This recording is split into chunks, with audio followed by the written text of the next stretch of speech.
Bonsoir. Le chef de l'État a présenté ses condoléances les plus attristées au ministre des Finances et du Budget suite au décès de M. Abdou Diouf, directeur général du budget. Abdou Diouf fut un brillant inspecteur du Trésor, d'une compétence et d'un professionnalisme unanimement salués. Qu'Allah l'accueille dans son paradis éternel. Pour encourager l'excellence, le chef de l'État a décidé de créer la médaille Gaïndé de la performance. Cette distinction honorera les citoyens sénégalais ayant contribué de manière exceptionnelle au progrès et au rayonnement du Sénégal dans divers domaines tels que la santé, l'éducation, la technologie, la culture, l'économie, l'environnement. Elle sera décernée à titre normal ou exceptionnel selon les mérites.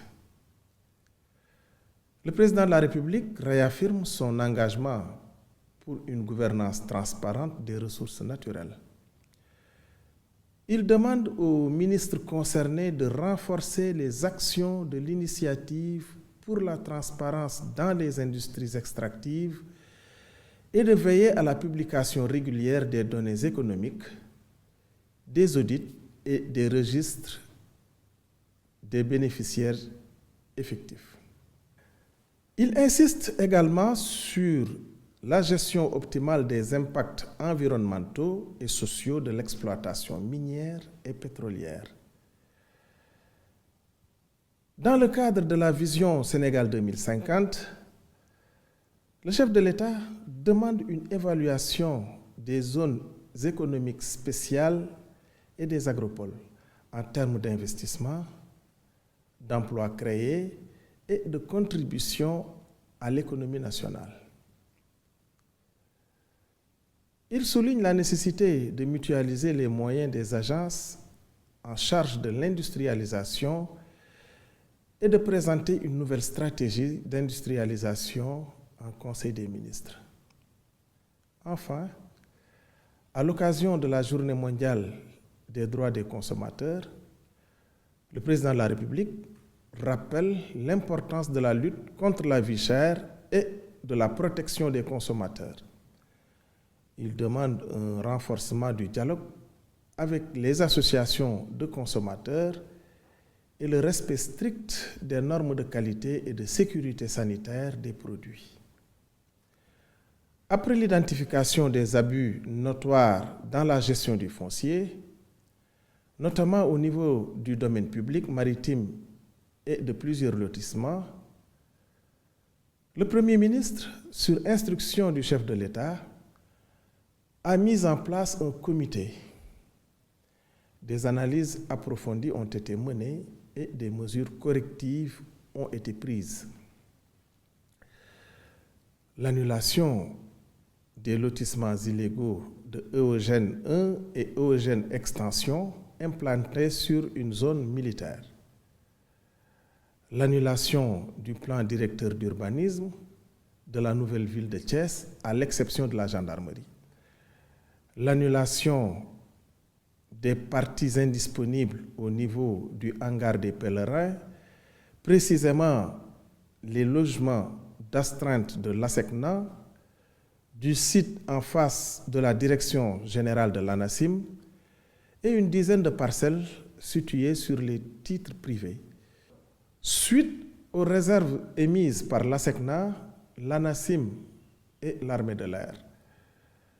La délocalisation du projet de stade de Ouakam, initialement prévu sur le site de la Caisse des dépôts et consignations, vers le site de Eogène 1.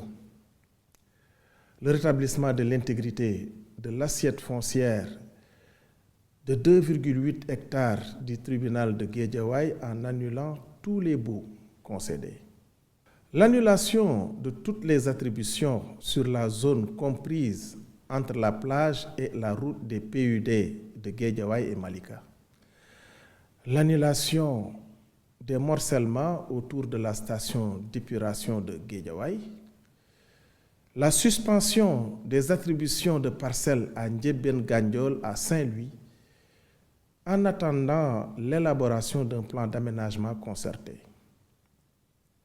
Par ailleurs, la décision a été prise de maintenir, sous réserve de mesures de correction, une partie du lotissement du hangar pèlerin, de la BOA, du recasement 2, du PUD de Guédiawaye et de Malika, de Mbour 4, de Ndiébène Gandiol, de la Pointe Sarène et de EG-Boss.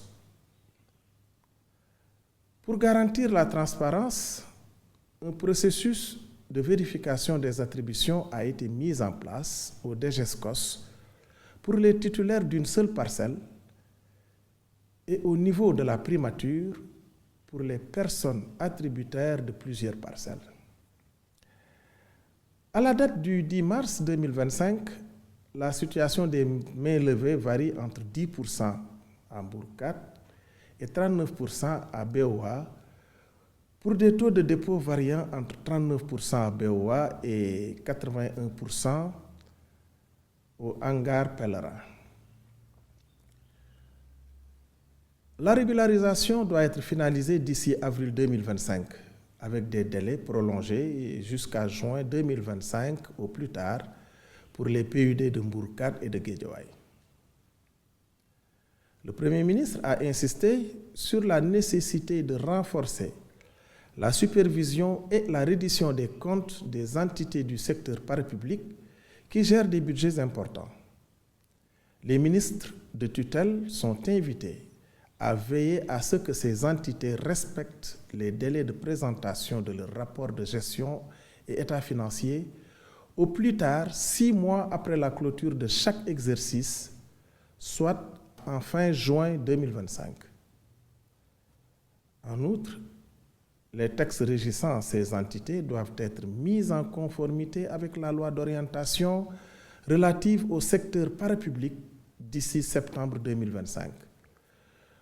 Un projet de décret sur les statuts types sera bientôt soumis au Conseil des ministres. Enfin, un plan d'action sera proposé au chef de l'État pour renforcer les capacités des cadres dirigeants et des administrateurs afin d'améliorer la gouvernance du secteur parapublic. Je vous remercie de votre attention et vous souhaite une excellente soirée.